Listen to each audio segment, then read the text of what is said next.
world where we're trying to like stop pregnancies and stop STDs and be careful and all this kind of stuff, what if the goal for humans isn't intercourse? What if the goal for humans is sexual pleasure and both people wanting the same drive, so that we don't generate a society that has a Me Too movement because half of the species thinks the other half doesn't want it and they got to get it somehow. They either have to convince them or force them or no. Both members of the species are the same animal. We are the human animal and we all have the same drive, provided we are feeding the same nutrients to our brains. And in this case, it's dopamine to say, yeah, let's do that again. And serotonin to say, I'm satisfied. And I'm just going to turn the rest of this off so I can go to sleep or go to work or get some other stuff done. Hi, everyone, and welcome to the Eat Real to Heal podcast. I am Nicolette Richer. I am your host, and I'm very excited to have you on today's show with Dr. Teresa Wood. Now, Dr. Teresa Wood is unlike all other doctors that I've had the pleasure of interviewing. She is revolutionary. She is a systems thinker. She is has a creative mindset and sees the interconnectedness of absolutely everything out there. And she also questions the system that she is working in, which is what I love most about Teresa. And because of that, she is my go-to doctor in Whistler, BC. It's who I refer everybody to. And really, she is a stand-apart doctor that really all other medical doctors need to regard, need to look up to, and need to emulate if we are going to change the face of Western medicine as we know it and make it something that can truly serve people completely and to bring health back to individuals, but also back to our community. Now, Dr. Teresa Wood, she has been a medical doctor for well over a decade, but before she went into medicine, Teresa has a very interesting background on so many levels. But what we're going to be chatting about today is the work she does and has been doing for a long time as a speaker, seminar leader, a writer, a spoken word performance artist, and a sexologist. And I've never had a sexologist on our show before. So this is what's going to make today so interesting.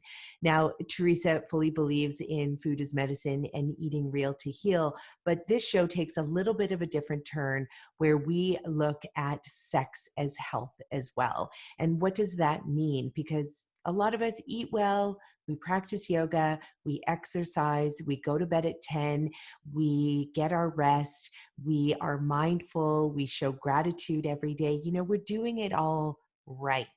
We have our practices in place, but there's one big area that is still not talked about as openly as it needs to be. And that's in behind our closed doors in the area of sex and intimacy in the bedroom with our partners, with our lovers, with, you know, whoever it is that we are intimate with sexually. So she is a family sexual medicine doctor. And that's why I'm so excited to have Teresa on the show. She's just written a book and has a second one on the go.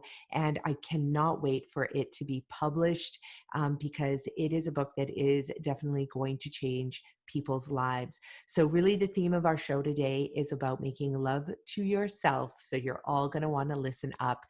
So excited to have Teresa on the show. And before we dive into that, just want to cover a few things. As many of you know, the Green Mustache, which is our collection of plant-based whole foods, organic restaurants and cafes that we have. Currently, we have 5 in Canada, in Western Canada, in British Columbia, Whistler, Port Moody, Squamish, North Vancouver. We were supposed to open our first of 10 locations in New York this year, but COVID definitely kiboshed that, but it's still going to be happening. Really excited to go to the United States and bring plant-based whole food there in the Green Mustache to the United States. But we're super excited to announce that we've now opened up a 100% organic that will never change. Those principles are always there.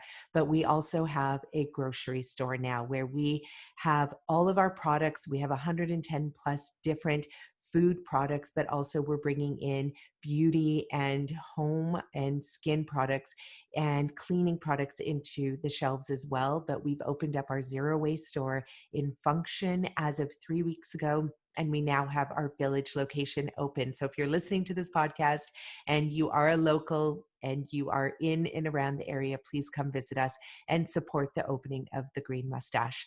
I should say the reopening of the Green Mustache. As well, something that I have reactivated is our coaching sessions as well. So our consulting sessions, which are 3 hours long. And this is where I work with you one-on-one. And actually not just one-on-one, but I work with you and any family member you want to invite to your client consulting session, where I teach you how to use food as medicine to regenerate your body and reverse your chronic degenerative disease. So the only illnesses I don't work with are ALS, Parkinson's, and certain leukemias. But for all other chronic degenerative diseases, I have worked with thousands of people around the globe. We can do Zoom calls. We can do Skype calls, any kind of video conferencing work. So anywhere that you are in the world, book a session so you can take control of your health starting today. Turn your kitchen into a healing pharmacy where you're going to use food as regenerative medicine to overcome your disease, cancel any upcoming surgery, get off your prescription meds because your body heals itself and you no longer present with the symptoms. So super excited to go back to doing those because I can no longer travel right now and do the corporate group sessions and do our Richer at Work programs with the corporate groups, but happy to help you get over your chronic disease, get past it and through it so you can reclaim your life, reclaim your health, and realize the potential that you were born with. So sign up for those today at nicolettericher.com. I also want to let you know that just before COVID, we had launched our 22 million campaign. It's what this tattoo on my arm is all about. It's all about teaching people to use food as medicine to take back their health and reverse their chronic diseases, and to do it using food as medicine. So I was supposed to run from Whistler, BC, all the way to California, where I was going to knock on Oprah's door when I got there, and where I was going to knock on Rich Roll's door when I got there, so we can hammer out an amazing podcast to teach you all about food as medicine. Hammer out an amazing Oprah Soul Session Sunday. That's what I'm working towards with Oprah. And so 22 million is still going on. We're going to be reactivating our fundraiser now that COVID's opening up. And we're going to be setting a new date where I'll be leaving and running the 2,200 kilometers from Whistler to California as part of our mission to help 22 million people learn about food as medicine and help them reverse their chronic degenerative diseases. So that is still happening. And lastly, if you just want to get to know what we're about, head over to nicolettericher.com and check out all of our free resources, watch the documentaries, order the books, read our Eat Real to Heal book, download our PDFs and meal plans. You can do all of that. It's available for you. And then, of course, check out what we're doing at Sea to Sky Thrivers. Because that is our charity where we work with Indigenous groups, physicians, and youth to also teach about food as medicine for reversing all of the leading killer chronic degenerative diseases that do not have to plague our society, but they are. And that's only because people do not know about the power of food to reverse your disease. So, you know what to do, people. If you love this show, please share it with others. And remember, this show with Teresa, yes, we are going to be talking about penises, vaginas, sex, and intimacy. So if you have young kids in the car and you haven't quite braced those subjects with them, then you might want to listen to this show in private, Or if you're like me, I openly talk about this stuff with my kids at all times so that it's not a taboo topic ever. We just talked about it around the dinner table the other night with our kids and their kids' friends who were over and their mums, and it was awesome. We laughed until we cried laughing. It was, it doesn't have to be a taboo topic. So enjoy the show, share it with others, and we'll see you at the end of this podcast. Bye for now. Hi, everyone. Welcome to the Eat Real to Heal podcast. I am your host, Nicolette Richer, and I'm very excited to have a dear friend and a colleague in the whole entire world of health here on our show, Dr. Teresa Wood. Welcome to our podcast. Thank you. It's great to be here. It is exciting having you here for so many reasons, because you are a mother of twin boys, young twin boys. You are an athlete in our community. You're active, and I always see you biking around. You're also a medical doctor in our community as well, which is a unique community of Whistler to be a medical doctor. I think we can speak more about that. And also because you, in addition to, seeing patients and supporting them, you have this whole other side of you that is all about looking at sexual health as an opportunity to really leverage our potential in the world. So I'm so excited to chat with you about that as well. Yay. But because we are in the middle of COVID, this podcast will probably come out in about 6 weeks from the time we record to the time we air. So let's just get that conversation out of the way, and let's dive into, you one day being on the Oprah and the Ellen show to talk about sexual health. Let's talk about COVID for a while. So how has it been for you, being at home, isolated with the kids, trying to see patients, manage just life in general? It's been most interesting. And, I've always tried to focus on resilience and optimism and try to look at the bright side of things. The first 2 weeks were very hard with little kids. It was just spring break, but our kids are enrolled in programs. They're twins. They're 6 years old. They love to love each other, and they love to try to kill each other on a very regular basis. So we were suddenly on lockdown with them in an environment where they didn't have their physical and social outlets. By the end of the first 2 weeks, one of the twins was like, I usually get 6-hour break from him, and I have to have him all the time. I never even wanted a brother.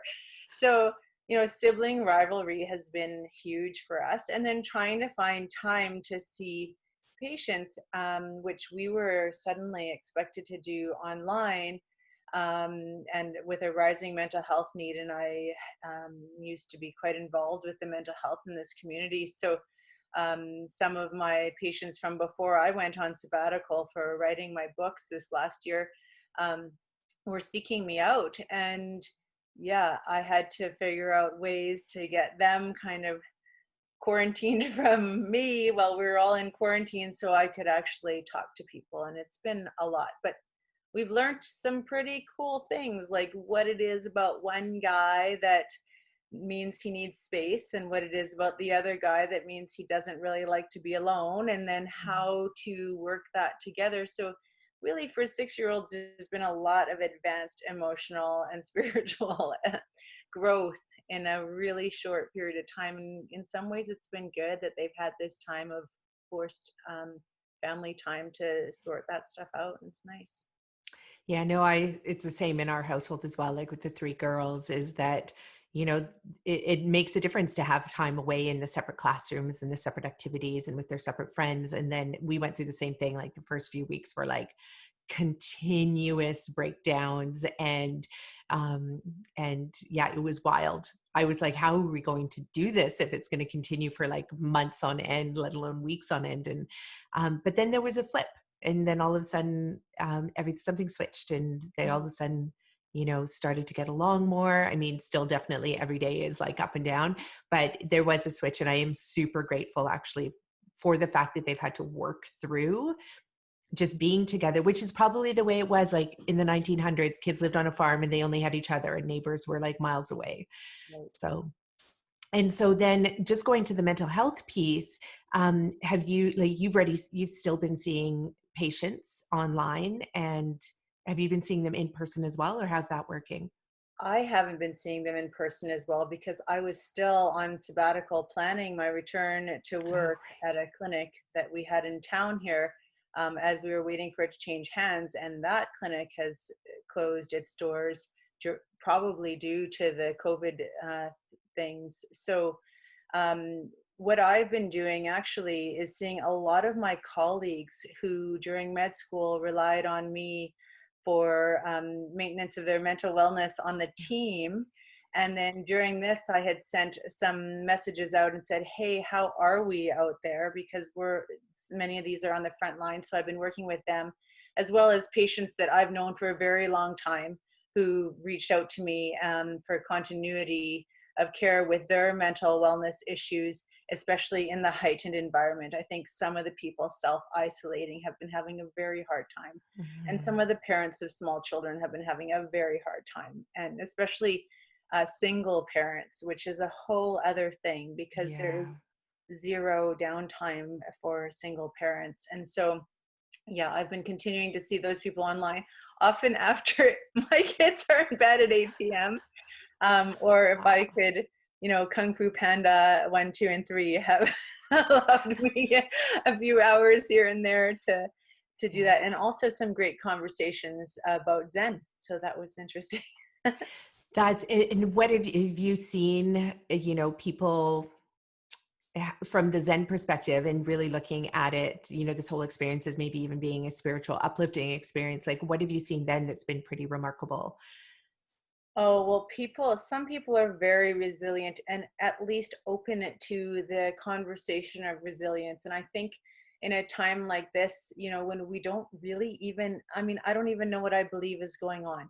And I Yeah. don't know how you feel. We get so much information from so many different places. And one minute I'm on the phone with the emergency operating committee of our town because I may get called in to dress up in moon suits and see people at any time because I am a physician. I am trained at putting airways down people's airway if they need that, and that we may get called to action. So in some ways, we are training for readiness. And on the other hand, there's so much information coming from, people I know who live in China and people I know who live in Italy, and the news and the media and just the people who are losing their businesses, and conspiracy theorists and everyone.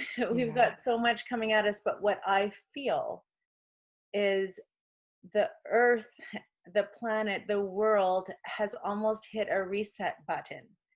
And the opportunity of a standstill of everything we believe and know to be day-to-day life has to cause pause. And Hmm. if we use that pause to ask ourselves what it is about our current day to day that we believe in still, and what it is that we've just had to go with the flow because that's what's happening. And we've got this high speed lifestyle and we got to keep up, and capitalism, capitalism, capitalism, and let's go, Hmm. go, go, go.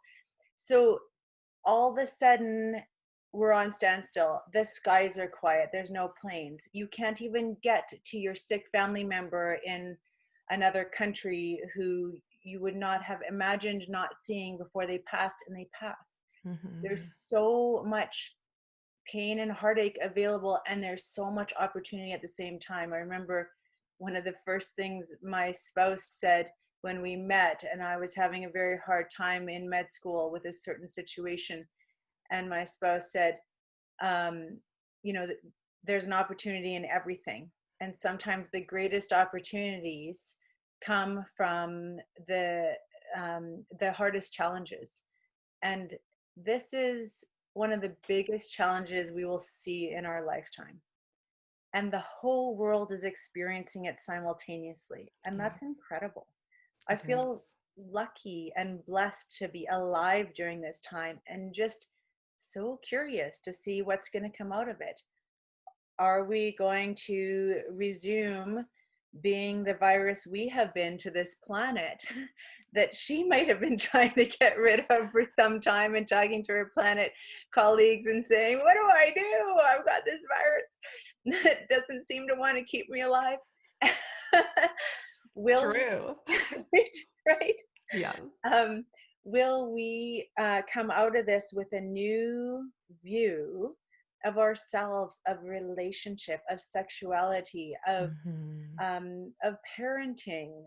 You know, we've got this setup where we're parenting so hard because we don't have our siblings and cousins next door to help us breastfeed our twins, and we don't have the intergenerational support of the grandparents being able to see the grandchildren. Because we don't have any of that, we've, you know, developed schools and daycares and places to send our kids, and we miss them, we want to see them, but we're busy. And it's Mhm. just, everyone needs to, like, every household needs two careers, and within the two careers, you know, women are uh, um, like mothers have not been replaced in their mothering, but they're still having full careers, so they're exhausted. Like, so many women Yeah. are still full-time moms, homekeepers, and spouses, and still having to have a full-time career. And the burnout in women is not what we did feminism for. So Yeah.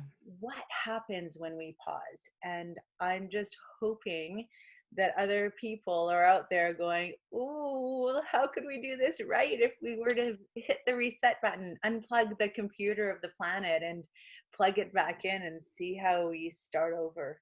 Yeah. No, I mean, you hit so many incredible points there that I know so many people have been discussing and wondering and curious. And, a lot of people have said that, I really feel bad for saying this, but like this has been really great for me. And of course, there's people who have lost their lives. There are people who have not been able to see their family members, like you said, who have passed away during this time. We don't know if they would have passed away from influenza or their existing, illness during the same time. But I mean, just the fact that they couldn't get to them, I think it's interesting to rethink. Like, I know we see on Facebook that my great grandmother's passing away and she's in Italy or wherever. And people before COVID would have hopped on a plane to go see her for 3 days just to say their goodbyes.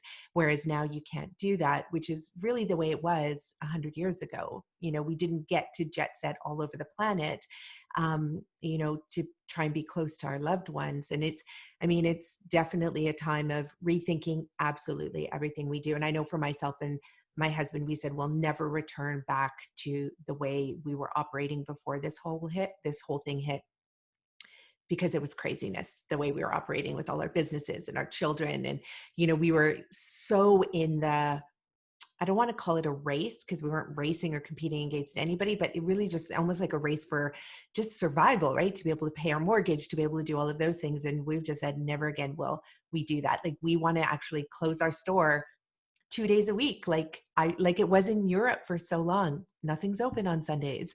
But we in North America with capitalism have, we've overridden that. There's no more church day Sundays or, where everything's shut down. And yeah, so it's an interesting, it is a very interesting time.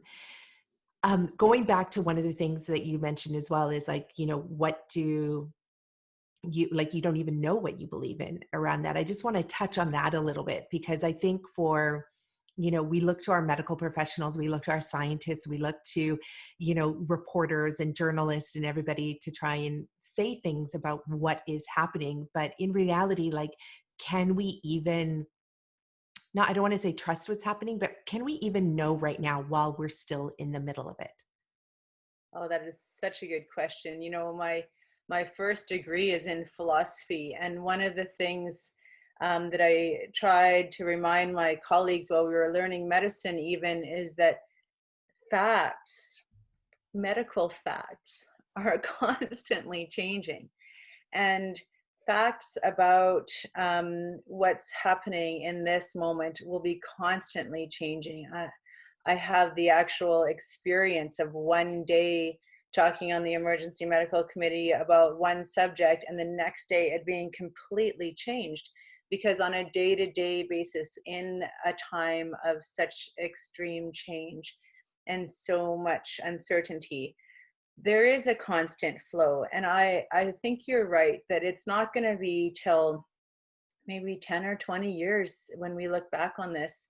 I really loved hearing from the woman who had lived through the Spanish flu and then was living through this, because in the midst of crisis or even just challenge or change,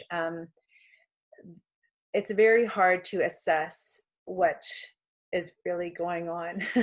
And I turn in so many different circles to listen to my colleagues from University of Chicago, who are professors at various universities in the States, saying what they think is going on, and then listening to our Prime Minister, or the President of the United States, or someone from New Zealand. We can tell that there's a constant flux of information that is constantly changing people's perspective. And I think, again, it's almost like, do we really need to decide this right now? Yeah. Could we just do what we need to do and move forward, and not get angry as much as possible, just kind of listen to those voices in our head like we do when we're meditating that just never stop. And instead of like constantly engaging with them, oh my God, could we just be like, oh yeah, okay, I know you're there. I know. Okay. I'm just being right now. And that's what I've really used my meditation practice to just keep coming back to, like, can I just be in this moment and take the opportunity to be with my family, because that's what's happening. Take the opportunity to listen, to see, in Whistler, we're so lucky because the wildlife's coming out. I don't know if you saw the images of Venice where the swans were in the water and you could actually see the fish again. I mean, I've been to Venice. That water is not clean enough to see fish in.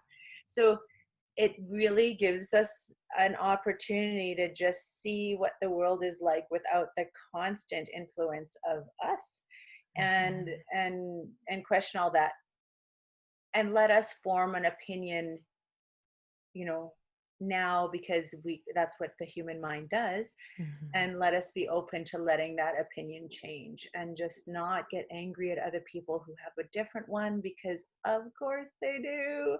I have a different one every 10 minutes. Me too. I went through the whole wave of, what is all this thing about 5G causing this? Like, and being a researcher, I'm like, okay, I need to dive into this research. Like, I can't ignore it. I can't accept it, but I need to dive into the research and see, is there any truth behind this? And if there is, I want to be prepared. But also, if it's not true, I don't want to spread any information about it.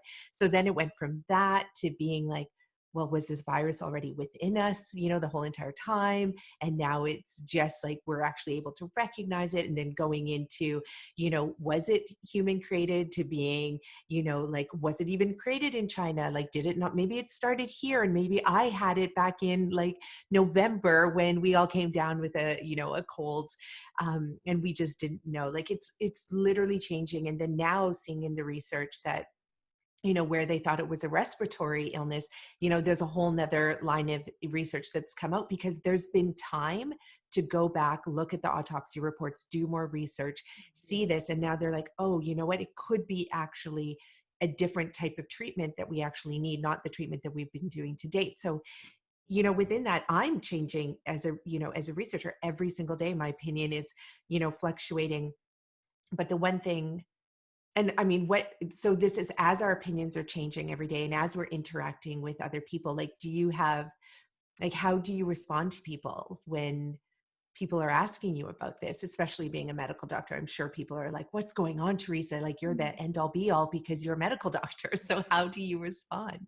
Well, sort of, because a lot of people know me from my philosophy years, and a lot of people know, that I went into medicine kind of curious about, are we doing medicine the right way, with a questioning attitude from my philosophical background in the way in which we apply science to bodies. So I think they're also those people are looking at me for the other side of things, like, are you questioning this? So it's been very interesting. I think the bottom line is, while we don't know, the thing that was clear is that it any virus. So, some people will say to me, well, what about cancer? Why don't we give this much attention to cancer? It's killing just as many people, et cetera, et cetera. What people didn't understand is that, or many people understood and others didn't, is that the bottom line was we didn't have the resources in the healthcare system to deal with a new virus that had the potential, like the flu and others, but more potent, more like a SARS virus, to have very serious effects and require many people to be hospitalized or ventilated, which now we're not even sure was the right thing, but to need hospital care. We needed to protect the system, the medical system, that was not prepared for that many sick people at once. We have a constant supply of people with cancer who need care at various levels of their cancer, and we know what that is. When you have a pandemic, you have a spike of just an influx of so many sick people at the same time. And sorry, I'm getting a call. No worries. I don't know where you have disappeared to, but we've got a constant influx all of a sudden of an illness that is so strong that it could take down too many people at once for our system. And that's what I tried to explain to Whistler. The problem isn't, how healthy we all are and whether or not we'll respond. The problem is, like, it would take most of our medical staff to handle one case. And then it would take the rest of our medical staff to handle 2 cases. If suddenly there were 10 cases, we ain't got it, and we don't have the vent support and medical supply support. So it was more of a supply issue for a new high demand issue that everyone is worried about. And the supply includes the humans, doctors, nurses, radiographers, lab technicians, cleaning staff, who are all going to be exposed to this and whose potential for getting infected was high. And if the entire doctor team of a town or a region were to collapse, or nurse, or even those certified for cleaning the rooms, we've got a problem that is unmanageable. So all of the stuff that seemed like, this is way too much, why are they asking me to do this, was because of the concern, the supply demand concern. And it's big.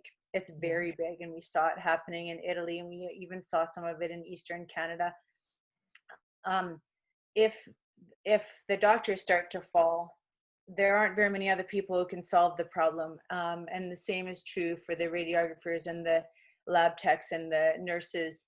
So, and then their families, like, really, were we really gonna, do I get mad that I have to stay home and only grocery shop at certain hours on certain days, and I have to wear a mask for that, when, like, one of my neighbors might be leaving her kids to, like, she might be going to die and her kids have no mom, like, where's the community in that? So I think it was really hard for people to assess, since they didn't really know if they believed it or not. Exactly. Yeah. And it is, just like you said, like, if we have to deal with this, the analogy I've been using with people is that it's like you're a restaurant owner and you have a capacity to serve, 60 people a night. And all of a sudden there's a tour bus coming into town, and, they're just like, they're expecting to come in and get served. And all of a sudden you're trying to serve, like 200 people in a night, and you haven't prepared the food. You don't have enough staff on call, and da, da, da, da, da. And, but they are demanding it. They just walk in and they demand to be served. And all of a sudden you can't serve anybody. Nobody can help anybody. The kitchen's overloaded. All the staff get burnt out. It's, and that seems to be, especially in a resort town where the service community, I mean, it's exactly the same as what it is for, hospital staff. And yeah, it's definitely an interesting time, and it's an interesting time to reflect on other ways of living during this time. And that's where I want to segue into your topic in your book that you're writing. So let's leave COVID behind, even though we're still in the midst of it. And we're going to be in the midst of it for, months and maybe even years to come, because it takes time to understand it. It takes time to, think about treatments. It takes time to think about, also healing the planet. Or not healing our planet, healing our economy. The planet's healing as a result of COVID, but healing our economy. And so that we're going to be in the midst of this for a long time. But I want to jump into this book that you've been writing on your sabbatical. And I know you're looking for a publisher right now, which is very exciting. And I can't wait for that to happen, which it will happen. So tell us about, first of all, we're going to be talking about sex, people. Okay. So anybody who's listening right now, if you have kids in the car, just know we're going to be talking about vaginas. We are going to be talking about penises, and we are going to be talking about a hell of a lot more than just vaginas and penises. And it's actually all about the health of our, sexuality and our sex life and all the other terms that I'm probably not even using correctly. But before I jump into that, I want to know, where did you arrive in this space and with wanting to write this book and doing this work? And how did that pair with you going to medical school? Like, did it happen before, after? Let's jump into the history of how you went down this path. Wow, that's a big question. Nobody really expects to become a sex expert. I'll just say that.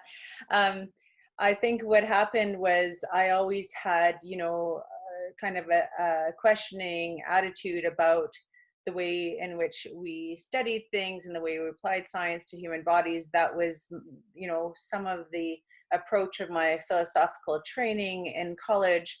And I remember just sitting on a bus one day. I think I was in Vancouver. I was a University of Chicago student, but I had taken a year to come to Canada and do some studies here, which is where I was originally from. And sitting on a bus, and there was like an ad for cream. It must have been like Nexima or Nivea or something.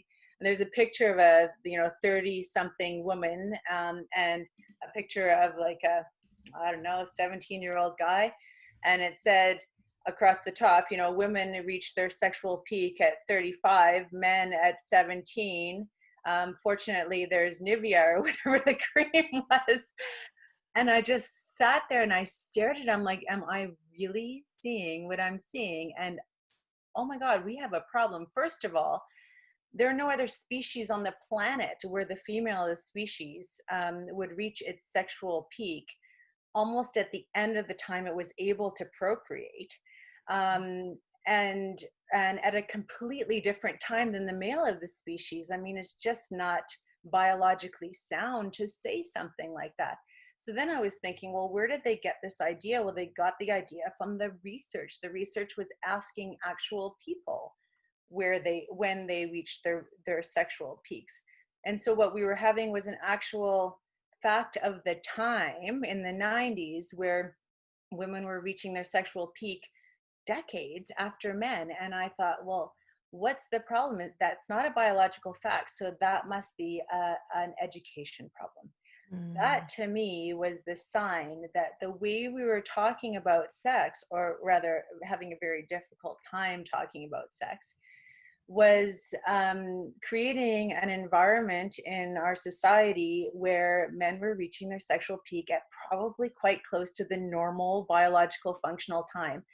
And women were probably discovering their own clitoris and vulva area near the end, and all of a sudden having this bam sexual peak right around the time that they were no longer having the sex drive. So you think about evolutionary biology, and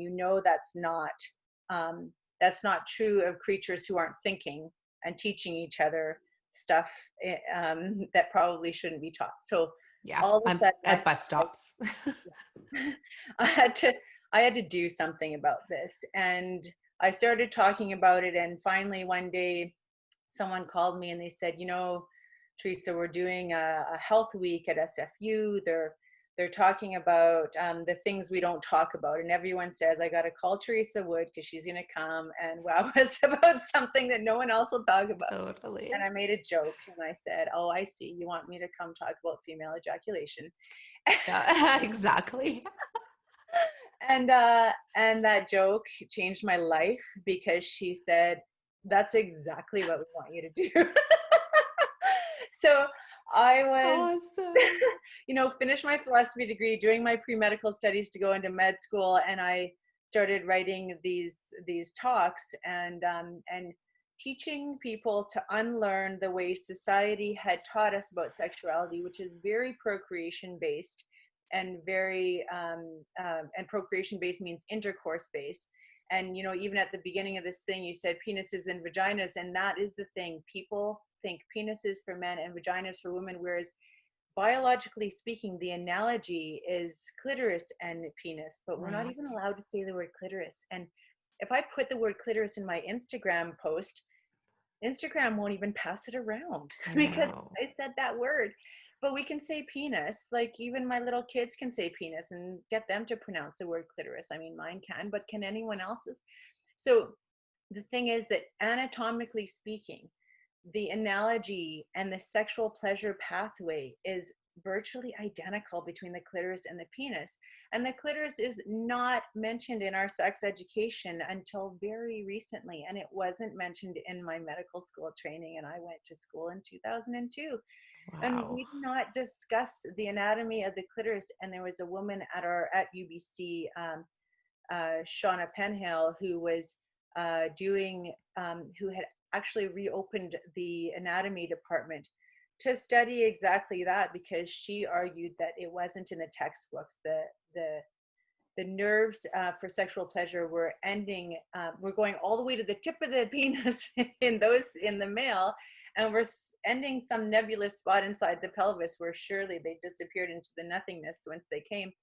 And that is probably because historically that area called the pudendum, known as the area to be ashamed of, wasn't allowed to be studied in women and wasn't allowed to be discussed among the men who were doing the research at the time. And it's nobody's fault. There was a prudish kind of education that was happening. And when we begged to talk to people about sex in schools, they probably got a big no. So they probably had to modify the conversation to say, look, we're just going to tell them how not to get pregnant. And if you tell people how not to get pregnant, then you also tell people how to get pregnant. And you also teach about intercourse, and you actually have a conversation that involves penises and vaginas. Yeah. And the sexual pleasure of about 50% of the population.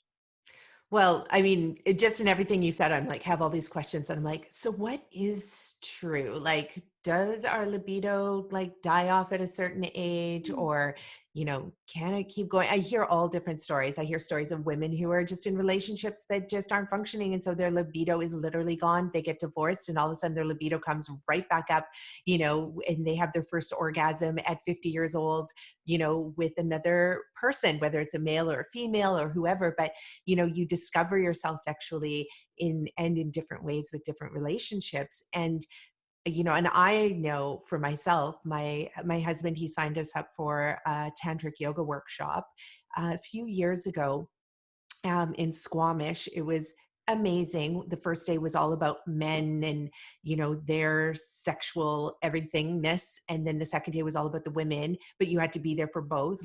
And then the next day was about how we, it's all combined. And I remember when she said, do you know that you can have 9 different orgasms? I looked around the room and I'm like, I'm a pretty well-read person, but I didn't know that. I could name 2 maybe. And so then that just completely changed how I communicated with humans after that. Every chance I got, I'd be like, hey, have you had more than 2 different types of orgasms? And it wouldn't be like, what are you talking about? There's 2? I thought there was only 1. It really just sparked this incredible interest amongst my friends. And then sometimes it would be strangers overhearing and coming in. And it was just amazing how it was the one topic that seemed to unite us all very, very closely. It was very fascinating. So let's dive into what was that like when you were asked to go speak at these events and you'd start speaking about this? Like, what was the audiences? How did they respond to you? Oh, it was so fun. Oh my goodness.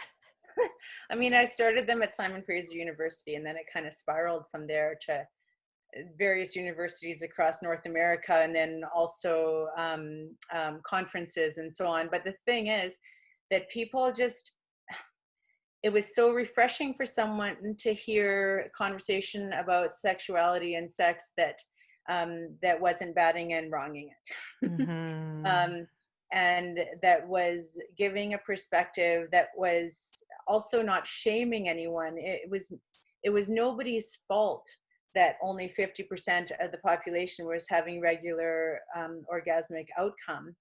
And today we still, like, it's still a taboo to say that, like, women should have orgasm too. Some people don't believe women's orgasms exist. Some people think, like, feminists will say, and I'm a feminist too, but the nice thing about feminism is there's all kinds of us, will say, how can you give people a goal that is not attainable for some of them? And my response is, to me, it's the only goal of a body that is created in a certain way to have it have access to all of its functions. So there's an area of our brain called the nucleus accumbens in the limbic system, where we are rewarded for things that keep our species alive. So I'm going to say some big words here, but Do it. Do it. We'll be able to put everything in the show notes and put links to explain it a little bit more too. okay. So don't worry. Yeah, just By go for big it. words, I meant like pee and poo. Oh, But um, the things we're rewarded for in our brain with a big dose of dopamine are things like eating and drinking, peeing and pooing. And I use those words on purpose because I don't really want to say urinating and defecating. I think mhm. we need to just talk about things people are actually comfortable about. And sexual orgasm. So when you have a sexual orgasm, it doesn't matter which of the multiple genders are available out there today that you have. When you have a sexual orgasm, you get a dose of dopamine at your nucleus accumbens that tells your brain, yeah, do that again. And the Right. reason for that is if you didn't eat again, or if you didn't drink again, or you didn't empty your bladder ever, or you didn't empty your bowels, you would die. And if you didn't have something that made you want to have more sex and keep that sex drive alive, we wouldn't be here talking right now because Exactly. there wouldn't be a species. Yeah. So our bodies of all genders are made to have libido. And the libido comes from, no pun intended, coming. And so sometimes in a society where we are never even allowed to talk about masturbation, I really appreciated what you said earlier, that it depends what kind of relationship you're in, whether or not you think you have a sex drive. Well, it often depends on whether or not you're having an orgasmic outcome, whether or not you have a sex drive. Now, there's a Mhm. whole school of thought that I don't want to dismiss that says that women have a responsive sexuality only. Rosemary Besson, who's a physician in BC and who's the head of the International Society for the Study of Women's Sexual Health, is the one who penned that. I just feel that in the queer community and in the women positive community, where people have had to unlearn a lot of what they were told, they're they're not having the same libido issues in the same way unless they've had sexual trauma or something else to explain it, or some kind of surgery that has compromised their abilities, etc. So um, um, when you talk about relationship, the relationship that somebody has with themselves, and now this is true both in terms of like the love you have for yourself as a person and the self-confidence and the gentleness with which you approach your own soul and your presence on the planet and who you think you are. If you have love for yourself, it is far easier to have someone else love you. Mhm. And likewise, if you have if you know how to make love to yourself, which we aren't even allowed to talk about. This is masturbation month. How many people knew that? May is masturbation month. Oh, I didn't even know that. That's awesome. This is perfect that we're doing this. And why is May Masturbation Month also interesting? The Surgeon General of the United States in 1994 was one of the first African American women to be Surgeon General, maybe even the first, Justice Elders. And she was asked at the UN conference on AIDS what she thought about using masturbation as a way to teach abstinence to people so they'd have another way of having sex that wouldn't involve so much sexual illness. And she said, yes, I think it's a very important part of human sexuality, and I think it needs to be taught. Well, guess who lost her job over that? This is 1994. We're talking about 25 years ago. So it is so taboo to talk about that. And it was taught that you would lose your sex drive if you did it. And the absolute opposite is the truth. Yeah. If you can come to orgasm on your own, you will build your libido back. Now, how do you come to orgasm on your own if what you think orgasm is something happening inside your vagina that someone else needs to provide? Well, it just isn't the case. The vagina is not analogous to the sexual pleasure portions of the penis. The clitoris is. Now, why we have an external access to sexual pleasure when the way to procreate is to have intercourse is not fully understood, but perhaps because we had the intelligence to include outer course with our intercourse if we weren't never taught it and told it was bad and wrong to even talk about the vulva and the clitoris. But most of our nerve endings and triggers for the neurotransmitters in our brains and for the hormones in our bodies that are going to get us to the place of orgasm and take us into orgasm are all surrounded like in high form around that clitoral head and the large crura of the clitoris. By the way, she's not small. That do surround the entrance of the vagina, but only by about a couple centimeters. And after that, there's no vibration sensors, so all these vibrators that are meant to go inside like a penis and somehow miraculously make you look like the women on Hollywood movies that are having some kind of orgasm from 5 thrusts of a penis. Like, that is just not what's happening. But it's teaching women and men that, yeah, the women on TV can do it, so why can't I? Why can't we? Yeah. Why can't you?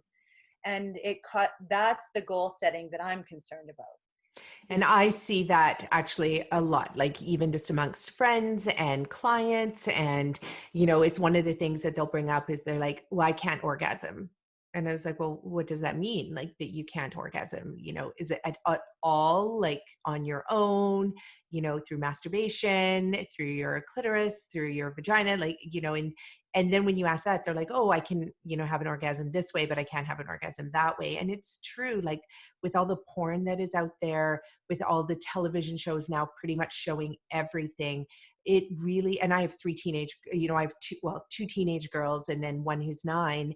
And, but like the stuff that they see on TV, like I look at them and I'm like, is that what they're going to go into their relationships thinking they need to act like, be like, and achieve those same outcomes? And it's not true. And so I talk to my girls all the time, and are you masturbating? Like, do you need me to teach you how to do it? And do you want me to show you some books? Do you want me to, because, and the reason I do it is, number one, I'm not afraid to talk about it, which I think it's so important that mothers are talking to their children about this. But the other thing is that I know from friends that I have, they don't even know that they actually have 3 holes down there. A lot of humans, men and women, don't know that women have 3 holes down there. And I know from my daughters when they were young enough, they thought I was batshit crazy when I said that. They were like, no, there's only 2. And I was like, no. And they didn't know which hole like they were peeing out of. They didn't understand. And I mean, when I had to draw the pictures and show them books, and then they were like, oh, and they slowly came to understand it over time. My one daughter, I mean, I won't tell you which one, but in case their friends are ever hearing this, but like they're not afraid to use a mirror and check out and see what's going on down there. And but if mothers aren't teaching them, who else is going to teach them this? Yeah. Well, and this is a thing that mothers were people who weren't taught this. Well, And exactly. Yeah. that when you asked like what happened when I started to give these talks, I mean, I never gave them. I gave them to college students and older people, all the way up to 80 plus people were attending, but I didn't give them to young people because I felt that unless the adults were on board understanding why I was saying what I was saying, they were going to get angry. Right. Because they were taught that this isn't something we talk about. The physiology of female sexual pleasure is taboo. We don't talk about it. And by the way, lots of women don't have it. Well, that's not a coincidence. It's because we don't talk about it that they're not getting it. And because we think that thrusts of intercourse are going to cause pleasure. That of course they cause pleasure, but are they causing the kind of pleasure that tells the nucleus accumbens, do that again or your species is going to die? Because that's the stuff, that dopamine that you get after you empty your bowels, you feel good. And You do. You do. Oh. And you feel good for a reason. You don't feel as good as sexual orgasm, like, don't get me wrong, but you feel good enough that your body knows to do that again. And you kind of need that. And so sometimes when I have a client who is in a relationship where like in the beginning, they were so excited they could have an orgasm from a tiny amount of foreplay, or maybe foreplay was the thing. And that's going to bring me to my book here in a minute. As foreplay diminishes over time, because we're trying to get to this goal, which is the more the goal I'm concerned about, which is the goal of intercourse, because that's what sex is equal to intercourse. That's the mistake that's out there in our lingo. Because we want to get to sex, we want to get to third base, we want to get the home run, we want to complete. We are completing men's sexual pleasure, often at the cost of foreplay, which in my opinion is women's sexual pleasure. Because as soon as we stop having outer course and start having intercourse and end it in about 45 seconds and leave the woman in a pathological need for cuddles that you then complain about later on. Cuddling not because she's like totally into you because you just came inside of her. She's cuddling because she's still not done. And you are, and she's like, oh my God, come here, and more. And you're falling asleep. Now, a sexually satisfied woman looks very similar to a sexually satisfied man. She's going to be like, okay. I'm done. Don't touch me. And sure, maybe she wants some cuddles by affection, but she's pretty much either falling asleep or on her way to work like everybody else who's sexually satisfied. So I don't think that we have an understanding of what that looks like. And when I reinsert foreplay into relationships that are at that 7-year itch or whatever year itch, and they're saying she doesn't want to have sex anymore, I don't understand. And she's like, I don't know, I'm just not into it. I don't have a drive, I'm worried. I get to say, well, when was the last time you had sex? And they say, well, we tried last week. And I'm like, okay, so who had a sexual outcome from that would have told their nucleus accumbens that you need to have a drive for that? Right. Okay, one hand goes up. And when was the last time 2 hands would have gone up? In the first 3 months of this relationship, before we started let's just get to it. Let's just get to intercourse because that's what we're here for. What if that's not what we're here for?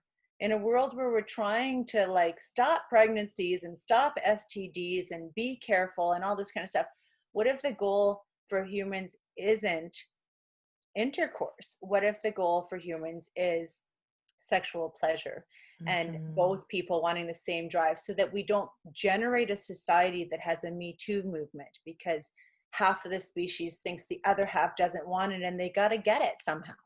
They either have to convince them or force them or no. Both members of the species are the same animal. We are the human animal and we all have the same drive, provided we are feeding the same nutrients to our brains. And in this case, it's dopamine to say, let's do that again. and serotonin to say, I'm satisfied. And I'm just going to turn the rest of this off so I can go to sleep or go to work or get some other stuff done. And if we had equal response between the genders on our way to work, we would have a more equal society in general. But we're not even allowed to touch on the fact that our human bodies are made the same, go figure, that the animal nature that we have is available to all of us. And if you just knew how to use it, you would be having a really good time with your partner. Women would be banging men's doors down for sex in the same way if they Exactly. had the drive that men have, and many of us do. Yeah, no, which is true. And I see it, being a 45-year-old woman as well. It's just been interesting to reflect on my life, from, late teens to all throughout my 20s and 30s, and how things have changed also around, like, with having children and sleepless nights and, being working a lot versus times when you're not working a lot, going through COVID. Like, it's interesting to monitor your sex drive throughout all of these different stages of your life. And I'm so curious as well about, what the next 20, 30, 40 years will look like. And also, what I'm really curious about from this conversation is that, with my clients, when it comes to illness and disease and chronic health issues, people are proactive. When they're diagnosed with something, they're like, okay, tell me what to do, what to eat, how to make it, how to cook it, and then they're going to do it. And the same can be applied to our sexual health as well, which, I mean, when you release dopamine in your brain, it's not just benefiting you sexually, it's benefiting your entire health. 100%. So let's just talk about me. How do I take that same proactive approach as I move through my 40s and 50s and menopause and, 60s when it comes to my sexual health? Like, how do I get on top of it? Because I want to have optimal health all around. Right. So what are some tips that you have there? Okay. Well, let me just start by telling you a little story. I must have been 27 sometime in the late 90s and giving a talk in Chicago to a diverse group of people. And in those days, we had email and landlines. We didn't have cell phones yet. Yeah, And I remember. And at the end of the talk, I would always put my email, which was so modern of me, up on the board and said, because obviously people who've had sexual trauma, which is still like 1 in 4 women will have some kind of sexual trauma in their lifetime. Those people need to have somebody with a positive sex outlook who can work through that stuff with them if they're going to be able to reach orgasm and or like have healthy relationships with other people. So I always put my email up on the board, and I'm doing this and I hear, excuse me. And I turn around and this elderly lady at the back of the room is like, what do people who don't have email do? And I just like, I don't know what came over me, but I said, well, for this case, what I'm going to do is I'm going to put my phone number up on the board, and I put my landline home phone number up on the board. And I left it at that, and I left that, and various people come to speak to me afterwards, and I had her in my mind like, oh my God, I'm in so much trouble. I'm 27 years old, and this lady who could have been 70 or 80 just called out in one of my talks. She was there that whole time, and I just said all that stuff. What was she gonna do? And so maybe about a month later, I was back home in Vancouver, and the phone rang, and I picked it up. Hi, Teresa here. And this lady said, you gave a talk in Chicago about a month ago, and I was there with my daughter and my granddaughter. And I'm like, oh my God, I am in so much trouble. I'm in so much trouble. She said, I just want to say that I'm 82 years old, and I just had my first orgasm of my life because of what you spoke about that day. And I want you to know that you cannot let anyone stand in the way of what you are up to, and that includes yourself, because you're doing something remarkably important. And I'm just so glad my granddaughter was there to hear it. My husband would have loved to see this. We had no idea. Wow. And That is actually, like, what a very cool human being. I know. And Wow. how that changed. That's where my career kind of made itself like settled in, because I thought, she just told me, she just called me and told me that I wasn't allowed to stop. And despite all the fear of what it means to be someone who's talking about sex in public and criticized and analyzed, and people would come up to me and say, I just wish I could masturbate as much as you do. And I'm like, I'm in medical school, you think I masturbate? Exactly. Like trying to survive.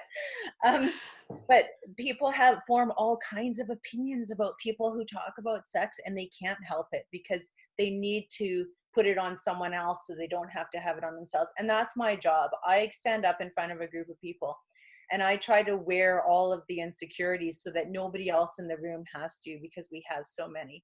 But I told you that story to tell you that she had her first orgasm at 82. Those functions are still quite available right through to the end.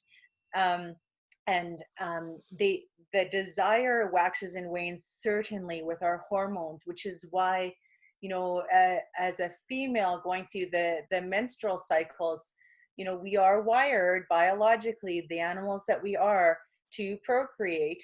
And so we do have a higher sex drive in many cases, although some people can really tone that down during the times when we will be more fertile, and less so when we're not. And then different people have, the ability to use their minds to change those cycles. But also hormones during menopause will spike and crash and spike and crash. And those will cause extended periods of zero libido and high libido and all kinds of different libidos. And again, what I would mostly say to people is, if you want a sex drive, you have to feed your sex drive. So either you have a lover who has fully learned how to get you to orgasm, which the best way to teach someone that obviously is to teach yourself that, and then show them. I often recommend masturbating in front of your partner at some point. People are so shy about it because it's such a bad thing to do. Yeah, loving yourself is such a bad thing to do. Come on. No, it's gorgeous. And if people can learn from what you like touched, whether you like your breast touch or whether you like your belly touch or whether you like fingers inside, because a lot of women do love the feeling of penetration. And some women, ejaculate a lot of fluid, and some women don't at all, and some women stay very dry unless their mind's in the right spot. So this second book I'm writing is actually about the fantasies and how our brain is our most powerful sex organ, but it's also, our mind is our biggest inhibitor if it's not on the right track. And you can stop yourself from sexual pleasure in an instant if you think it's bad or wrong, or if you think, I'm not supposed to be thinking about that. That is not a feminist fantasy. Yeah. I don't care how feminist or not feminist your fantasies are. You probably formed them when you were about 5 years old.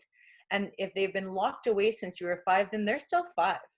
And it's time for you to unleash some 5-year-old fantasies and go make love to yourself thinking about them so that they can grow up with you, because those fantasies are locked. I'm So, glad that you brought that up, because especially around how, your brain is another sexual organ. And I mean, when Jocelyn Elders, you spoke about her getting fired when she talked about, saying like, well, if people masturbated and pleased themselves, then they wouldn't necessarily have to go out and, and have intercourse with other people. And then this could also help to put a halt to these sexually transmitted diseases. Like, brilliant concept, but to be fired for saying that, in 1994, like that was not long ago. But also, I mean, we're lucky. I don't want to say we have new research, because I know that there's research in this area that goes back hundreds of years, but a lot of it wasn't allowed to be published. A lot of it wasn't allowed to be spoken about. So we treat any new research on anything as being new, like never, it's as though it's like brand new genius concept that nobody's thought about.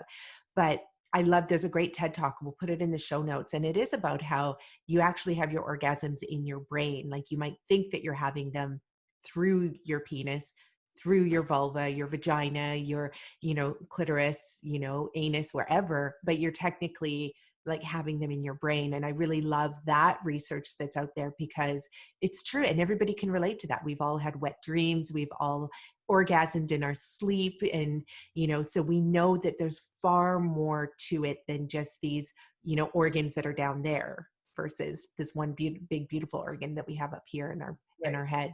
Yeah. Yeah, it's a really good point. Then the other part that you mentioned about what you were just saying as well is um, just saying that if you think that it's wrong, then that's going to present challenges, right, to the outcome, whatever outcome you're going after, whatever goal you're going after.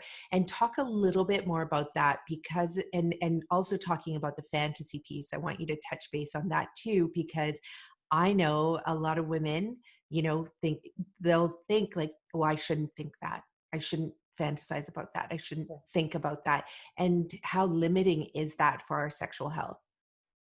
Right. Well, that is the whole premise of my second book. My first book's all about foreplay and why we need to stop shortening it to get to something else that isn't going to get women where it's getting men. But the second book is about, in our way of thinking that something's bad or wrong, which many of our fantasies are bizarre. Like they So just are. bizarre. And part of the reason for that is so when you and I were growing up, like TV was kind of newish, and movies were new, and they were trying to rate them and decide what's allowable and what's not. Well, it's 2020, and you still don't see clitorises being touched on in the media. You see intercourse, but True. you can't find me a good movie where the clitoris is being attended to. And so we have no idea what our fantasies are formed on, but we do know that many of them are formed in early childhood. So if something terrible happened to you, or you witnessed something, or you just watched TV, which we all did, Totally. anything that was deemed general was not allowed to show normal human affection and kindness and foreplay or even sex. But you were allowed to cover topics like sexual abuse and rape, because they needed to be talked about. So many people from our generation have the fantasy of being raped or raping someone, and what are they supposed to do with that? If they don't do something with that and they try to hide it, and they end up doing all this pornography stuff, or they end up like acting it out on a non-consenting human being, we got big problems. And I think we do have some big problems out there. Mm-hmm. So if those fantasies were just acknowledged as like what your 6-year-old brain did with that weird TV show about, I know my first name's Steven, and the kid gets, kidnapped and sexually abused for a decade before he figures out what's going on with him and escapes, when the next victim is being kidnapped, and he saves the next victim. That kind of stuff can form people. People get formed from some of the most bizarre TV shows, and I see so many clients who say, no, I don't fantasize, and that's why, and I don't masturbate, and I don't need to, and I don't have a sex drive. And I said, okay, so you don't fantasize. So if you were fantasizing, would you fantasize about this, or this? And hands down, on the 5 that I usually name, somebody goes, okay, number 3. Right. And then I get to say, right, so it's not that you're not fantasizing, it's that you've locked that away in the area of, I'm not allowed to think about that, therefore I'm not thinking about that. And because you're not thinking about that, and your entire formation of sexuality was around that, and you were told, stop sliding down the banister, stop sitting on your heels, stop touching that. You locked all that bad and wrong went together. So many people, women especially, because women have a very creative mind and very much need their mind in some cases to be part of the sexual experience and the romanticizing. The things that they're trying to find romantic, like a super loving partner, aren't what they're like brain wants to hear about, because their brain, their memories of fantasies and getting off from childhood are still 5 years old. So what I tell people is you need to unpackage that stuff, open Pandora's box, Mm. and look at what's inside, and find, either be with yourself with that if you're comfortable masturbating, and if you're not, try it with those ideas, because that might be what's missing. um, or with a consenting adult, just pretend, like, if the thing that's turning you on more than all the stuff your partner's trying on your body is just standing there holding hands, it could be that you were 5 and thinking about holding someone's hand, right? So Right. obviously you can't go do that with the 5-year-old, but you could do it with your husband who's pretending to be 5 for the next 15 minutes, if that's what's going to get you going. Right. I don't care what you think about. Yeah. What I care is what you act on. And I think we need to make a distinction. The most important conversation in all of sexuality is consent. And, Hmm. to have consent, the person has to be a person, they have to be human. They have to be an adult, they have to be mentally well, they have to be of sound mind, they can't be drunk, they can't be high. Hmm. I mean, I'm not saying you can never have sex when you're drunk or high. I'm just saying that you can't give consent in those Yeah. environments.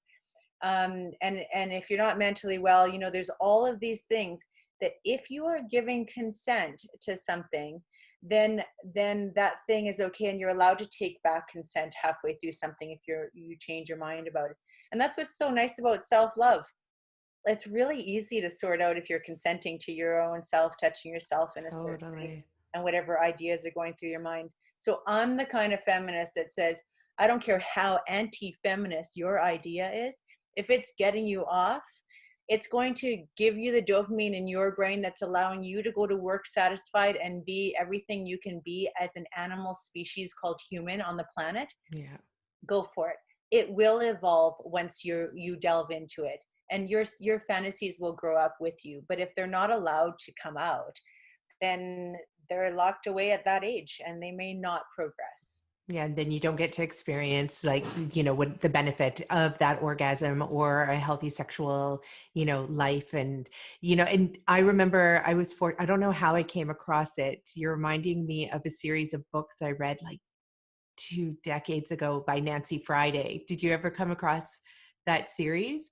So we'll put the links in the show notes here. I don't even know if you can get the books, where you can get the books, but and I don't know how I found it, and it was basically this woman who had put a call out. This is like 20, 30, 40 years ago. She had put a call out to women all around the world to say, hey, I want to know if women fantasize. Send me your fantasies. And so all these women submitted thousands of fantasies, and she had to categorize them, because there was, like, she realized, she's like, oh my God, there's categories and there's themes that are Right. emerging. Yes. So like dozens of themes. She ended up having to publish, I don't know, 3, 4, 5 Mhm. books on all of these women's fantasies. And I remember when I must have been in my early 20s when, oh, I know exactly what your girlfriend gave them. The most conservative girlfriend I ever had in high school gave me this book when I was about 21.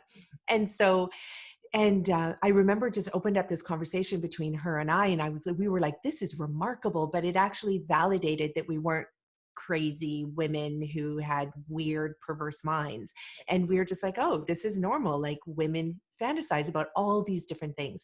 So we read the whole series, and I remember I would give it to friends as birthday presents, and they were like, thank you. This has saved my sex life, because it gave them permission to just accept that we are human species, and that we can have these thoughts for a period of time, one night, one morning, and that it doesn't define who you are. It doesn't make you wrong or anything. And so I highly recommend women read them, because it's interesting, because you could read through certain fantasies, and all of a sudden it gives you a little bit of a tickle, a little bit of a Right. twinge, right? And you're Right. like, oh, why am I feeling this way when I read this? But now to put it in the context of, yes, it's true. If you were exposed to seeing something like that on TV and it triggered a chemical release in your body, of course, there's that relationship between that chemical release, your feeling, your sexuality, everything. And it's all tied in together, right? It's an experience of just being human in this world, and being exposed to all these different things. Mhm. So Thank you for reminding me of that. I don't know if I'm ready to ever show those to my girls yet because they're still teenagers, but for sure,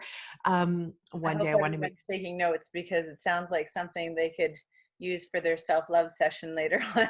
Well, exactly. And I swear that, like, if you read these books, you don't need anybody else, even. You're just like, I'm fine on my own. And then I remember years and years later, a girlfriend of mine who has a very healthy sex life. And she said to me, we were laughing one night. She's like, oh, yeah, before I have sex, with my husband, I just pull out my Rolodex of fantasies and I flip through them. And whichever one is the one that I'm like hits me, like, that's the one I'm going with. And I just love that she said that because it was a perfect visual for, how you flip through your Rolodex and you're like, this is the one I'm using right now and going with. So, Do we yeah. even have Rolodexes anymore, though? I know.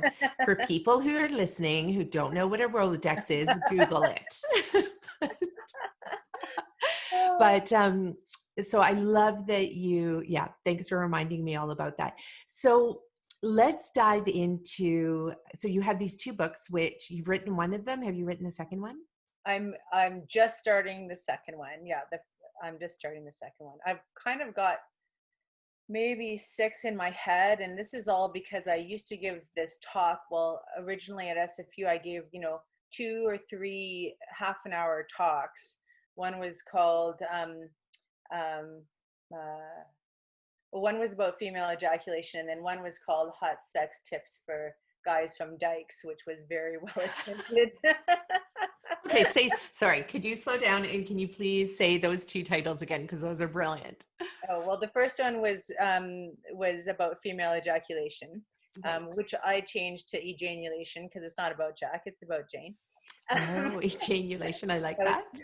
That was part of the workshop, and that was women's only because I knew that if I was going to hit a topic like that there were a lot of women that would like to have it with just women at that era. And then the other one was hot sex tips for guys from dykes. and, So explain that one just a little bit more. Like my brain is like going, okay, I think I understand why you want the hot sex tips to come from lesbians, dykes, anybody who is, probably gay, right? well, and I don't know. I mean, we postered that in the boys' bathrooms, and we got such a huge lineup outside the door. um, I think it's just because and it was an extremely taboo title at that time. Like, just Totally. Instagram would never have let me post that. They probably wouldn't let you do it now. Yeah. Luckily, we had this sweet little gay guy from the group who took it to the boys' bathrooms and put it up everywhere for us. But I suppose, and the reason I did that was because I knew that, that was going to be the tone. I just wanted to be really straightforward conversations, so to speak, straightforward. I just wanted it to be, they knew it was going to be funny, a little bit tongue in cheek. It was going to be hot, and it was going to be coming from people who knew what they were talking about, not just, like now some people won't listen to me because I'm a doctor and they have opinions about what doctors think or whatever. I almost should use the old title. But the what the queer community has had to do to unlearn so much about even just like who they're even allowed to make love to or who they're allowed to be attracted to, especially in the 90s. The unpeeling of the societal onion that took really had them question a lot about like what we were being taught about sexuality. And people would say, well, like, what do lesbians even do? Like, who's the guy and who's the girl? And all they could imagine, because all we talked about for sex was intercourse, was somebody strapping something on to have intercourse with somebody else, because that's what was missing, was the other half of the equation. They had no idea that outer course and clitoral stimulation with like an active set of fingers or hands or whatever on the inside could do an incredibly good job, and sometimes a better job. And what I was teaching the boys back then was that, something going in and out and in and out like this isn't going to stimulate all the parts of the vagina as much as something that can have dexterity. And the thing that has dexterity is your fingers. And that's both on the inside and the outside. And you need two of them, two sources going at the same time to get most women physically to where they are, if they aren't like able to bring themselves there mentally, which is true for many, many women. Yeah. So especially those who have been traumatized. And I wish we had time to talk about that too, because that's probably the subject of a whole other book that I could write. But when your fantasies are locked into something that society told you is bad and wrong, but you were too young to even know it was bad and wrong, and now every time you have the same feelings you had when you were little, or when those things were happening to you, and you know them to be bad and wrong, but you're having them with the person that you're supposed to be with, now you're just confused. And how are you supposed to reach orgasm in your brain if you've got like, I'm not supposed to like this, I'm not supposed to like this going on? So you really need someone to help you unlearn what society did to you after the trauma, because they didn't know how to cope with it, almost to free yourself from that if you've had that kind of trauma. But I'm off on a little tangent, but but it's really important for any woman, man, any gender, right? And so please, there's one place I just have to jump in now to say this, is that I know I have made reference to men and women a lot, and I apologize for doing that. It's all genders of all types, anyone, and the whole human species falls into this, even though you might hear me say men and women. So I do apologize for that for any listeners out there. But it is really important for people to understand this, that if there was, and for a lot of people, it doesn't have to be a direct intercourse that was the trauma, sexual trauma. Like there's a lot of other ways that women are violated, or women, men, all genders are violated sexually at a young age. And a lot of people don't realize, like what you said earlier, is that, 1 in 4 females is that right? Females are sexually assaulted and raped in this day and age. Like as we're having this podcast, women around the world are being raped right now. Men as well, boys as well. The numbers aren't as, and obviously all genders are being sexually assaulted right now. But it is important to know that there is a way through the trauma. There's a way to come out on the other side with having healthy sexual feelings and healthy sexual experiences. You just need to work with the right person. And so it's not to say, well, I can never be sexual again, I can never, have a healthy sex life. You can, but you do need to work with the right person through that. So I just want to touch base on that, because it's not going off on a tangent. It's all part of this conversation. Right. Of course. Yeah. And, it's probably one of the most important parts of the conversation, really. And all the things you're saying about all inclusiveness with the genders as well. It's very hard to tell the people I think need to hear it most without, making the conversation alienating to others at some points, right? So that is one of the challenges of talking to roomfuls of people or putting something out on the internet nowadays, which is way bigger than the rooms of people we used to present to. Yeah, no, definitely. We have to definitely do 2 shows, because there's so many topics here that we can cover. And I have a feeling, and I know just from experience, like anytime we talk, like we could talk about health till the cows come home. But when we talk about sexual health, that's when everybody is like, I'm there, like sign me up. I want to be there, because it's something that a lot of people aren't comfortable like coming out and saying, well, I'm having an issue here. I'm going to go hire a counselor, a therapist, a doctor, or just anybody to be able to express, their feelings to you here. I know you'll hear somebody say, oh, like one girlfriend will be like, I orgasm like so easily, like at the drop of a hat. And then meanwhile, there's another woman hearing, oh, well, that doesn't happen to me, so there's something wrong with me. And it's, there's a whole spectrum, and there's nothing wrong with anything of where we're at. But we do have to start talking about, just like Jocelyn Elders came out and started talking about it, just like you're chatting about it. Kim Anami, I mentioned her to you. She was my business coach, who's now the vagina weight lifter there, and, you know, she talks about it, and everybody has their own perspective on it. And it's important to learn as much as you can about it. We have this one life, and it's such a beautiful topic, and there's so much joy, just like there's joy in taking the best poo of your life, right? There's just like, no, there is. Like, I seriously almost have orgasms when, you know, I have the best bowel movements. They're amazing. And if you don't have bowel movements like that, please call me, because we need to work on your digestion. Okay. Perfect. There's the plug for her. Yes. Absolutely. Yeah, So, it's such an important topic, and that's why I said I want to talk to Oprah and Ellen, because I think the misunderstanding is that we talk about it as if it's this other thing than our natural drive. right. And there's this belief that procreation is a natural drive. We understand that, but we don't seem to understand that that sexual pleasure is part of that drive, and that we are still allowed to have that part of the drive if we aren't going to have the procreation. um, Yeah. and certainly not every time. Like, thank God we don't have to have a baby every time we, you know. Woo. Yeah.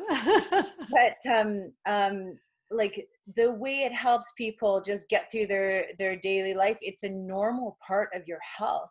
And if you're not getting it, and, you know, I live in Whistler, as you know, so I see a lot of young people who are here for their season to work and so on. They're getting drunk or high and going to the bar and getting laid, and they come to see me because I got to tell them they got, you know, gonorrhea or whatever.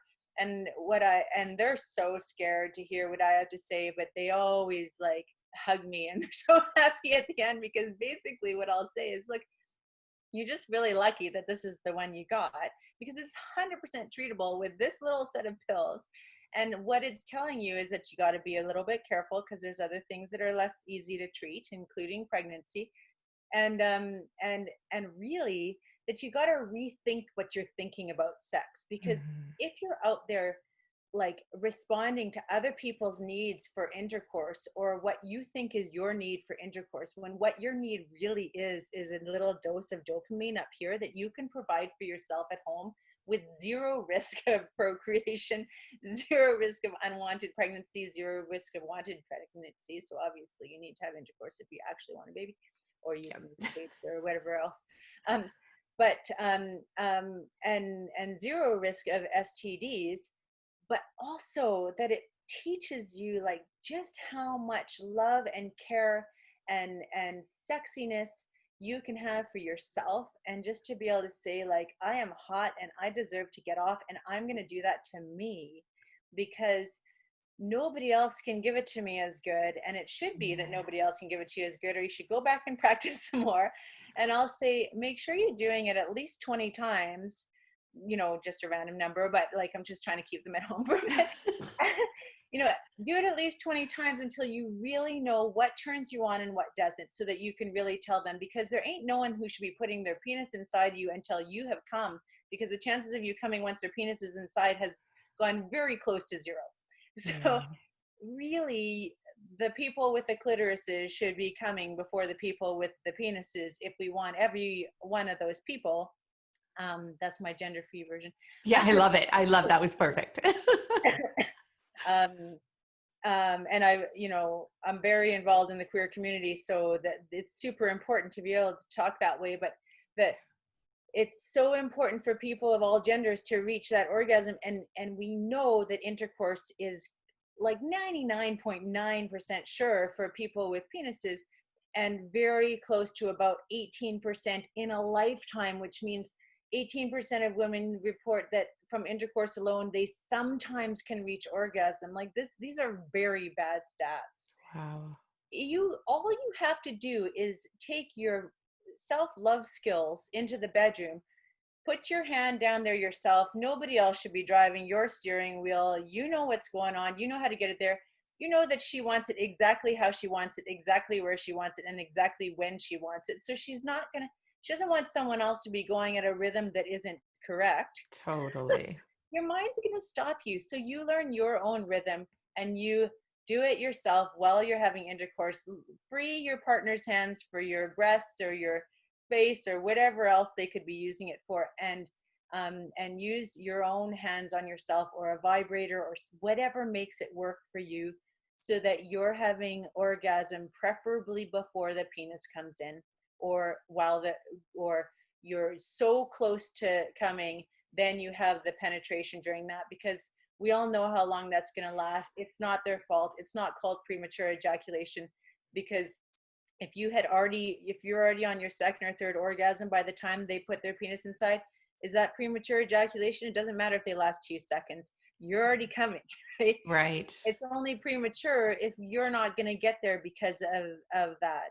And I just want to touch on the vaginal orgasm thing, because I'm very concerned about it, as many feminist scientists and doctors are.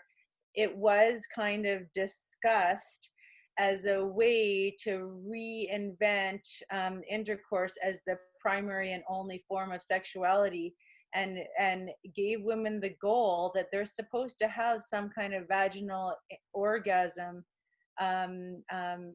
to be a full-fledged woman. and many people say they experience it. Many people say they don't. But what we do know is that the nerves that are analogous to the penis are not in the vagina per se. There's like gaps. There's the bulbs of the vagina that pass messages to the crux of the vagina that pass messages to the brain, etc. But really, it's the rhythmic repetition of activity at the actual clitoral nerves that run right alongside the hood of the clitoris that are really going to get people with clitorises there. And that there should like have the power to have you come from the couch or the bed that you're on and fall onto the floor and not know how you got there. Like, it should be mind-boggling, the experience. And if it isn't, then it possibly is that you aren't actually having the kind of orgasms that's giving you the dopamine at the brain that makes you go like, whoa, what just happened to me? That feeling should come. And the one thing we know is that both the clitoris and the penis have a very specific rhythm during orgasm of 0.8 seconds repeated rhythmic contractions, and those are the ones that are going to start the cascade for the neurotransmitters in the brain. So don't let anyone tell you that you're supposed to come like the Hollywood girls. And please, Hollywood, please, actresses, refuse that scene. Say, I will do this scene if you let me put my hand down there, or his. Like, don't agree to do a sex scene where the clitoris is not involved, because you are promoting the false belief that people can come that way. And it's just very rare.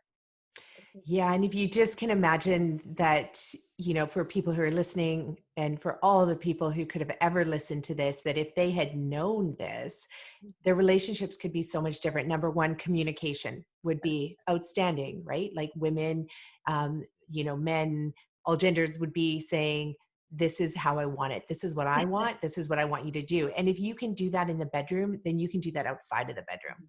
You know, like, honey, quit throwing your socks beside the hamper. Like, you know, we have to be able to communicate and say what it is that we desire, what it is that we need, what it is that we love.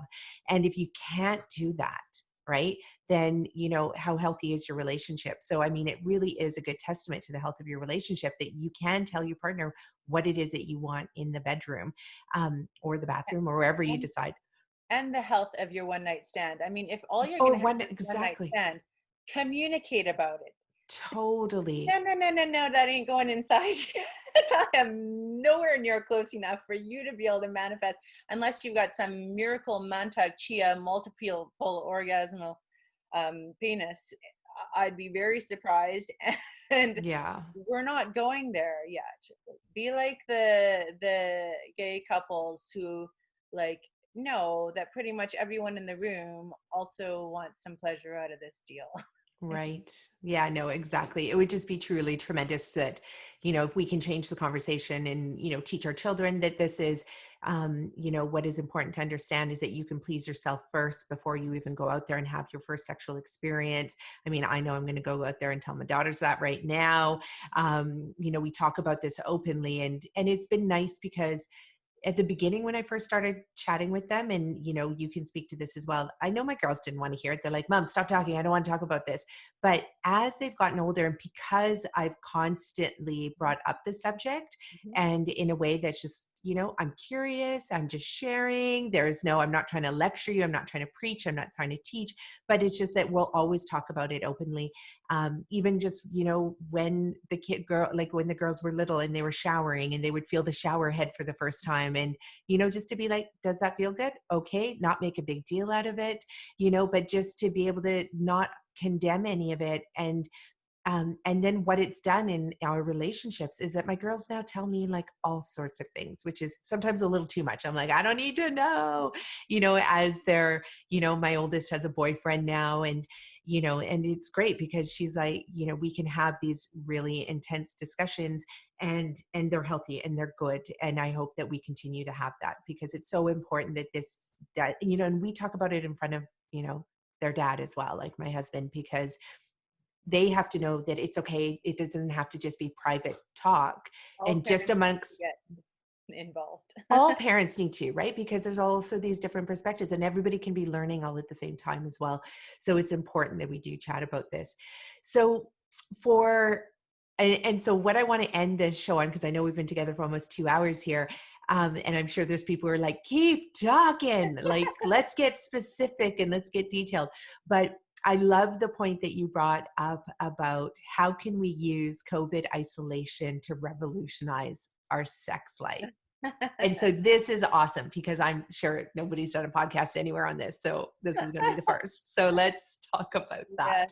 Yes, yes. Some of my posts have been about that. You know, I have to look at the bright side of things, and I have to find ways. And obviously, I'm a proponent of the human body meeting all of its needs. And people have been in isolation, and I've seen people posting about craving other people, et cetera, et cetera. Um, and you can probably tell from the tone of this podcast that I have a firm belief that we have a fair bit to unlearn about the way our society puts out sexuality, and a fair bit to learn about how our bodies actually function and how to use them to their full potential. And just like I would tell those teenagers that are coming in for the um, the STD check and having to get a little bit of bad news from me, that it's an opportunity to remind ourselves that actually there is a way to make love to other people that involves making love to yourself and involves self-love and complete respect, and something that Mm. you're not going to go home and regret, and something that's going to keep a relationship alive and loving and well for a really long time with one or several people, or however you want to do this. I don't care. But the thing that I thought I could promote during this time is just some self-reflection about what it is that we bring in to our sexuality with other people. And is it society based, is it media based, or is it the human animal based? Mm. And it's almost like I want to show everyone exactly how similar the clitoris and the penis are, so they understand just how the pleasure functions are created equally among the genders, so that, and that the brains are the same. And in 2017 they did an MRI research of women making love to themselves and also getting pleasured by other people, and what was happening in their brains. And you can just see the areas of the brain illuminating during climax, etc. So are starting to get the evidence of the stuff we've been talking about. But in isolation time, like, make love to yourself, like, find out who you are, what you like about you. Don't just say I love me. See if you can actually love me.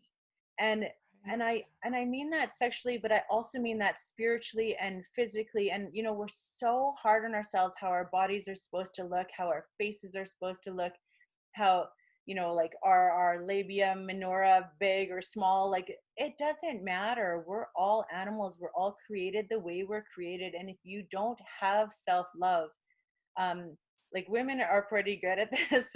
Socially, we've been raised to be able to completely not love ourselves and really love everybody else. Yeah. For And sure. we've been raised to be able to make love to everybody else and never make love to ourselves. But I promise you that if you love yourself, your ability to be loved is enhanced. And if you make love to yourself, your ability to make love to other people is enhanced, and their ability to make love to you, like if they just know what to do, or if you just know what to do and they see that you are empowered sexually, it is so hot to have a partner who is able to um, uh, guide you to the map of their bodies and say what they need. So use your isolation time if you're still in it. And if we're out of the whole COVID thing by the time this podcast comes out, make yourself some isolation time. Schedule it, mamas. Like, I know you got kids. I know what it's Yeah. like. You tell your partner, like, look, I need to work on my sex drive and I need to do it by myself tonight because I haven't made love to me in a really long time. Start those conversations. Normalize that you really need to love yourself and you really need to make love to yourself if you're going to have the kind of access to your biology, your biochemistry, and your physiology that is innate in you. I don't care if you think it was created in you or if it evolved in you, it is there. There ain't no God out there that created something and didn't want you to use it. All right. Yeah. Like, you've got the parts. It is almost a sin to not use them. And whoever told you otherwise didn't understand that, and they were worried that you would not be available to your partners if you used it up. Well, you ain't using it up. You're driving the machine. So you go Mm. drive that machine, and you teach other people in bed that you'd like to drive the machine while they drive theirs, and let's drive together. Let's go on a big road trip and just reset, hit that reset button we were talking about for the planet. Hit the reset button for your sex life, turn it around, bring it in, bring it all back home. Teach yourself about you, make love to you, figure out how sexy you are to yourself so that you can be sexy to other people if you want. Or you know what, if you end up just wanting to be with you all the time, I get it. Yeah. Okay. Because like sometimes that's where it's at. Yeah. And then connection doesn't become about need. Connection becomes about want. And Yeah. when connection is about want and you actually do want because you got that drive, it is way hotter than when it's about need. Totally. So bring it back to the point where you are satisfying yourself. Go take care of your own self and your own needs. You know, I'm in my 40s, and I've got 40 almost 50 years experience taking care of me. It doesn't matter how long I've been with my partner, I can promise you that I have more experience than they do, right? Yeah. And even if I just started masturbating last week, I probably have more experience than they do, because once you find out how good it is, it goes pretty quick from there. But I'm not just talking about masturbating, I'm talking about all my needs. All of So you got to them. take care of yourself. And self isolation time is like, oh my God, I need this, I need that, and I can't access it. What if you can? What if you can Mm. access everything you need within you? And then you just get what you want from other people when the time is right. Then you're choosing people more wisely. You're choosing to share intimacy with people more wisely. You're like, you know when to stop and say, hey, whoa, like that's not going to get me where it's going to get you, and we're in this together, so can we try this instead?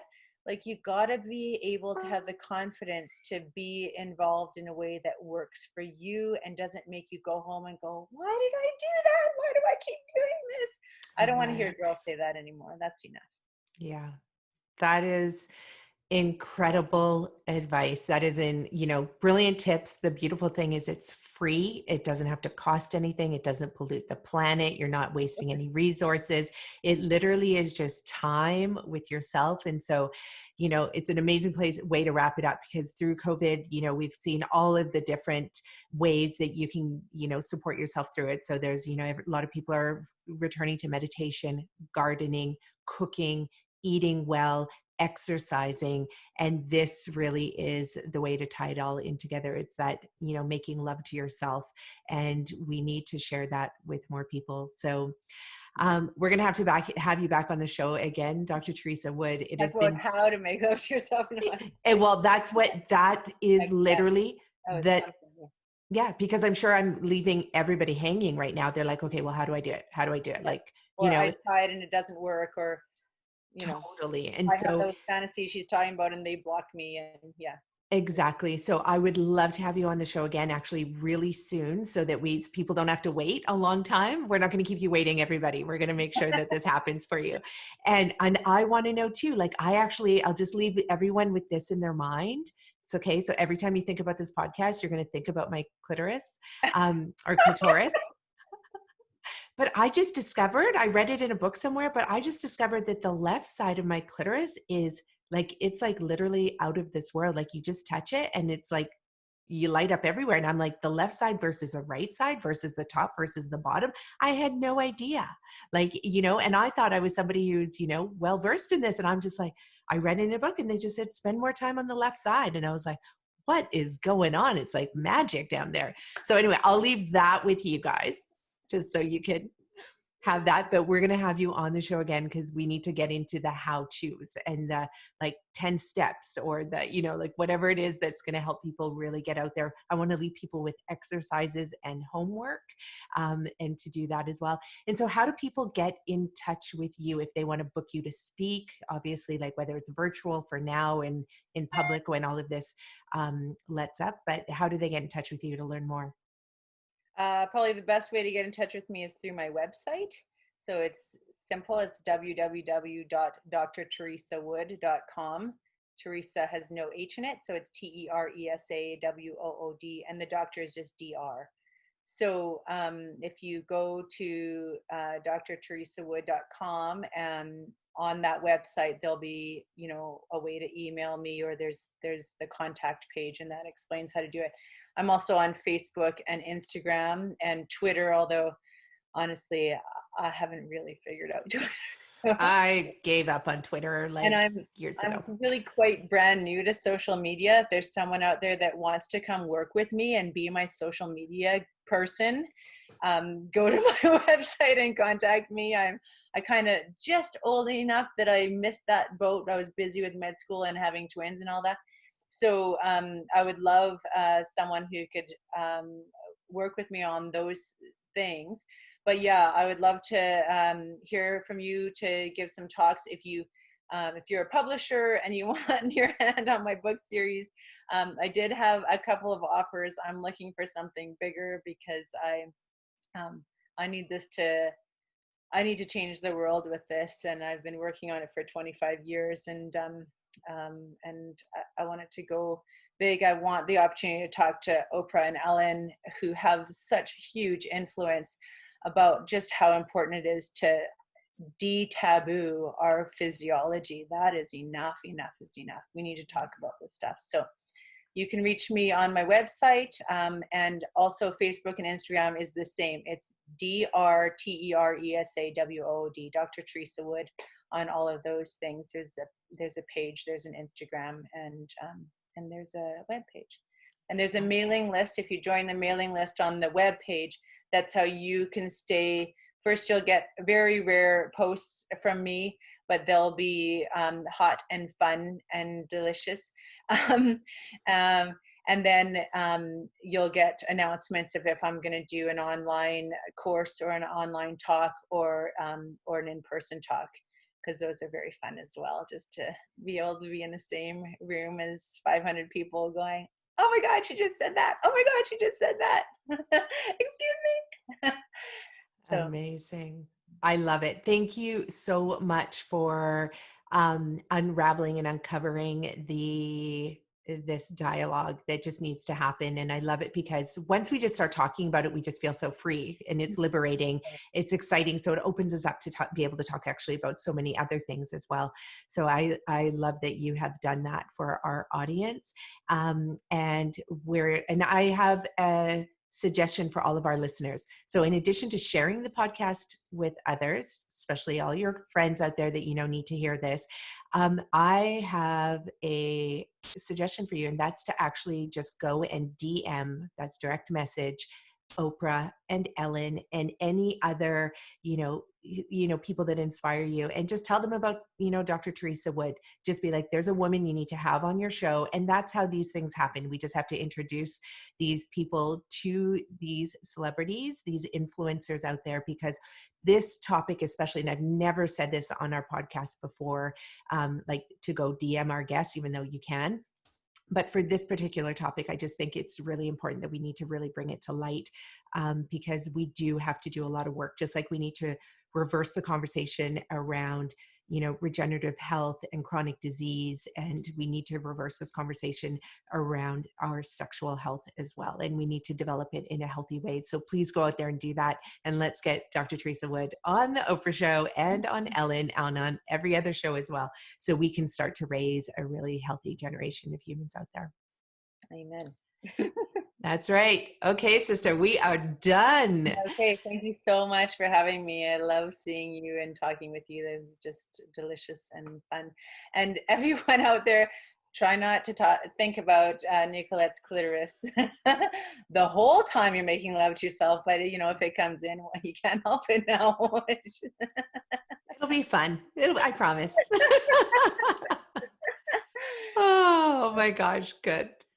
Welcome back. I hope you enjoyed that episode with Dr. Teresa Wood. We are definitely going to have her back on the show, because we only just touched the surface, and now it's time to go deep. No pun intended, but it is time to go deep with Dr. Teresa Wood to learn more about what you can do to liberate your sex drive, to let it come free so that you can really live a life that is fully complete, where sex is also part of your health program.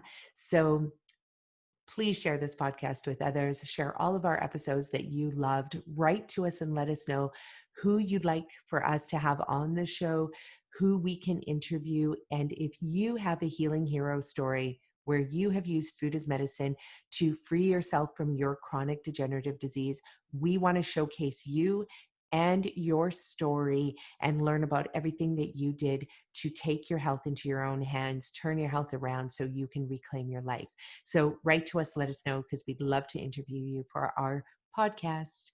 And thanks for listening and being here with us today. Bye for now, everyone. And of course, before I sign off, I just want to thank all of the people behind the scenes who make this show possible.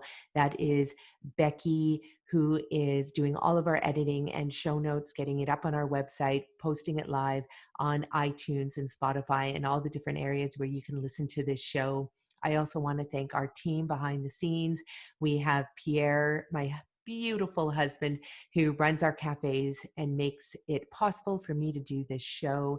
Mary Lynn Tremblay, who runs our retreat center and manages our organic garden on our farmland here in Pemberton, BC, where we host retreats.